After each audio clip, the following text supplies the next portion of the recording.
12 आणि 13 जुलै मराठ्यांच्या इतिहासातील सगळ्यात अवघड परंतु तितकीच पराक्रमी तारीख. सिद्धीचा पन्हाळ्यावर वेढा पडला. महाराज अडकले. बाहेर पडण्याचे सगळे मार्ग बंद झाले होते. योजना तयार झाली. महाराज बाहेर पडले, पण यात हुबेहूब महाराज दिसणारा शिवा काशीत पडला.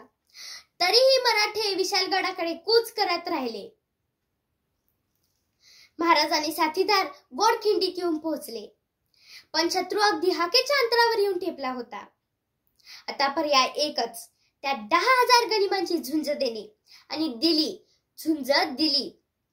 बाजी महाराजांना म्हणाले, महाराज, लाख मेले तरी चालतील, पण लाखाचा पोशिंदा हा जगलाच पाहिजे. बाजींच्या सांगण्यावरून महाराज निघाले, पण याच खिंडीत अवघे 300 ते 600 मावळे लढले. रक्ताच्या शेवटच्या थेंबापर्यंत लढले. आणि या सगळ्यांचे नेतृत्व करत होते वीर बाजी प्रभू देशपांडे. बाजींची तलवार वाऱ्यासारखी फिरत होती. बाजींचे कान विशाळगडाकडे लागले होते. तोफेंचा आवाज आला. महाराज गडावर सुखरूप पोहोचले, पण बाजी पडले. अनेक मावळांच्या रक्ताने नाहून गेलेली गोडखिंड अखेर पावनखिंड झाली.